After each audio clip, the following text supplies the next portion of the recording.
اللہ الرحمن الرحیم ما آتاکم الرسول فخذوہ وما نہاکم عنہ فانتہوا۔ دنیا کے تمام مذاہب اور قوموں میں تہوار اور خوشیاں منانے کے مختلف طریقے رائج ہیں۔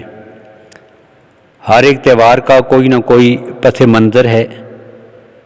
اور ہر تہوار کوئی نہ کوئی پیغام دے کر جاتا ہے۔ جیسے جیسے دنیا ترقی کی منازل طے کرتی گئی، انسانوں نے ثقافت، کلچر اور آرٹ کے نام پر جشن اور تہوار وضع کیے ہیں۔ انہی میں سے ایک نئے سال کا جشن ہے، اور دراصل یہ نئے سال کا جشن عیسائیوں کی ایجاد ہے۔ عیسائیوں میں قدیم زمانے سے نئے سال کے موقع پر جشن منانے کی روایت چلی آ رہی ہے۔ اس کی ایک وجہ یہ بتائی جاتی ہے کہ ان کی عقیدہ کے مطابق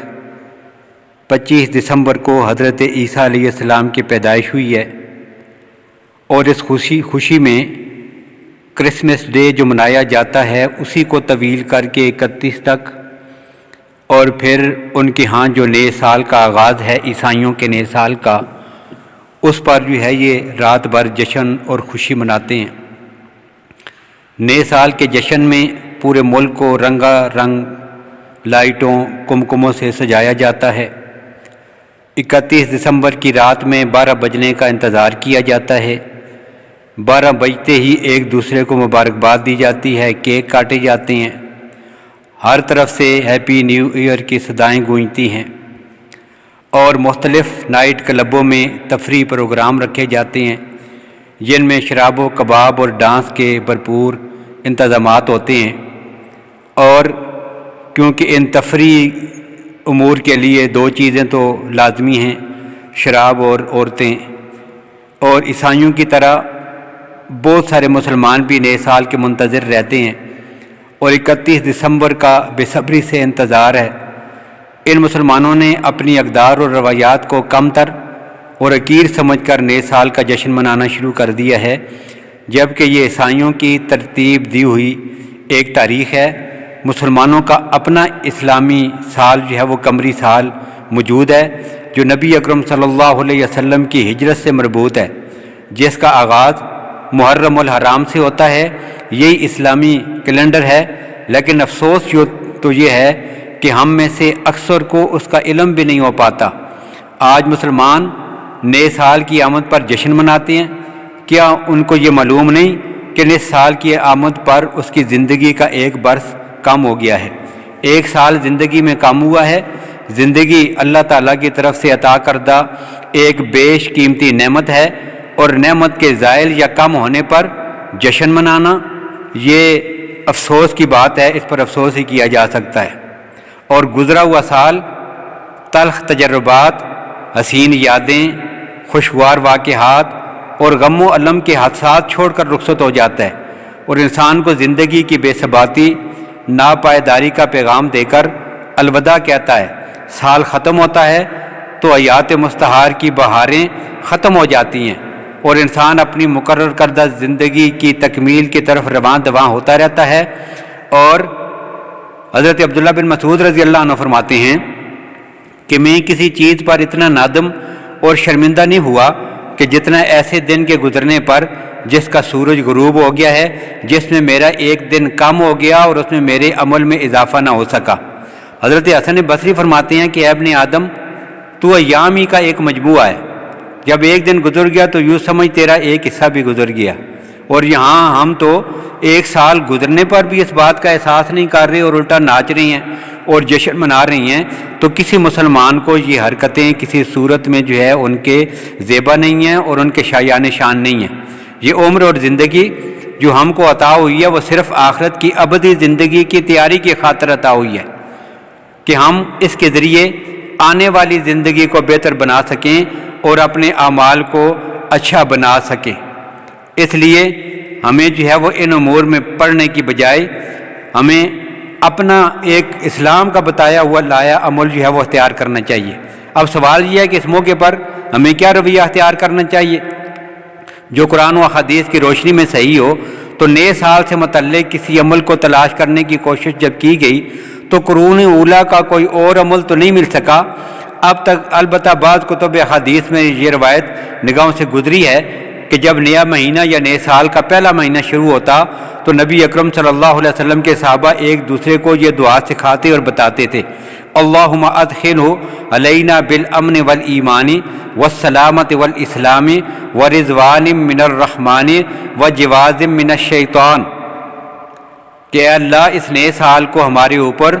امن و ایمان، سلامتی و اسلام اور اپنی رضامندی نیز شیطان سے پناہ کے ساتھ داخل فرما۔ اس دعا کو پڑھنا چاہیے۔ نیز اس وقت مسلمانوں کو دو کام جو ہے وہ خصوصی طور پر کرنے چاہیے، یا دوسرے الفاظ میں کہہ لیجئے کہ نیا سال ہمیں خاص طور پر دو باتوں کی طرف متوجہ کرتا ہے۔ نمبر ایک، ماضی کا احتساب، اور نمبر دو، آئندہ نئے سال کا آگے کا لایہ عمل۔ نیا سال ہمیں دینی اور دنیاوی دونوں میدانوں میں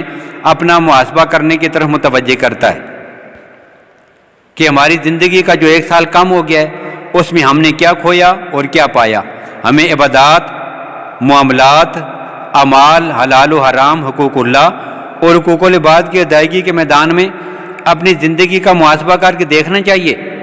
کہ ہم سے کہاں کہاں غلطیاں ہوئیں، اس لیے کہ انسان دوسروں کی نظر سے تو اپنی غلطیوں اور کوتاہیوں کو چھپا سکتا ہے لیکن خود کی نظروں سے نہیں بچ سکتا۔ اسی لیے نبی کریم صلی اللہ علیہ وسلم کا ارشاد گرامی ہے، خاسبوا انفسکم قبل ان تحاسبوا، کہ تم خود اپنا محاسبہ کرو اس سے پہلے کہ تمہارا حساب کیا جائے۔ اس لیے ہم سب کو ایمانداری سے اپنا مواخذہ اور محاسبہ کرنا چاہیے اور ملی ہوئی مہلت کا فائدہ اٹھانا چاہیے اس سے پہلے کہ یہ مہلت ختم ہو جائے۔ اسی کو اللہ نے قرآن پاک میں ذکر کیا، وَأَنفِقُوا مِمَّا رَزَقْنَاكُمْ من قبل ان یاتی احدکم الموت فیقول رب لولا اخرتنی الی اجل قریب فاصدق واکن من الصالحین، اور اپنی خود تصابی اور جائزے کے بعد ان تجربات کی روشنی میں بہترین مستقبل کی تعمیر اور تشکیل کے منصوبے میں لگ جانا چاہیے اور سوچنا چاہیے کہ ہماری کمزوریاں رہی ہیں اور کس طرح ان کو دور کیا جا سکتا ہے، دور نہ صحیح تو کیسے کم کیا جا سکتا ہے۔ انسان غلطی کا پتلا ہے، اس سے غلطیاں تو ہوں گی، کسی غلطی کا ارتکاب تو برا ہے ہی، اس سے بھی زیادہ برا یہ ہے کہ اس سے سبق حاصل نہ کیا جائے اور اسی کا ارتکاب کیا جاتا رہے۔ یہ منصوبہ بندی دینی اور دنیاوی دونوں معاملات میں ہو، جیسا کہ حدیث سے معلوم ہوتا ہے کہ نبی اکرم صلی اللہ علیہ وسلم کا ارشاد ہے، اغتنم خمسن قبل خمسن شبابک قبل حرمک او کما قال علیہ الصلوۃ والسلام۔ تو ہمیں ان چیزوں کو سامنے رکھ کر نئے سال میں اس سوچ اور فکر اور اس جو ہے وہ زاویے کے ساتھ نظر رکھنی چاہیے کہ یہ نیا آنے والا جو سال ہے اس میں ایک تو ہم گزشتہ سال کا محاسبہ کریں اور نئے عزم اور سوچ اور فکر کے ساتھ رب کی ذات سے توفیق مانگتے ہوئے داخل ہوں کہ یا اللہ جو کمی کوتاہی مجھ سے پچھلے سالوں میں ہوئی ہے اس سال میں نہ ہو، اور اس سال کو میں تیرے احکام اور نبی اکرم صلی اللہ علیہ وسلم کے طریقوں اور سنت کے مطابق بسر کر کے اپنے نکات کو ضائع ہونے سے بچا سکوں، اپنی آخرت کی فکر اور دنیا کو نبی اکرم صلی اللہ علیہ وسلم کے طریقے کے مطابق سدھارنے کی کوشش کر سکوں۔ تو یہ دو عمل جو ہے اس موقع پر ہمارے لیے ہونے چاہیے، سابقہ سال گزرنے پر اس کا محاسبہ، اللہ کے سامنے توبہ اور استغفار، نئے سال کا استقبال، نبی اکرم صلی اللہ علیہ وسلم پہ طریقوں پر کمر بستہ رہ کر سنتوں پہ عمل پیرا ہو کر اپنی زندگی کو استوار کرنے کی کوشش۔ اللہ تعالی ہم سب کو اس پہ عمل پیرا ہونے کی توفیق نصیب فرمائے۔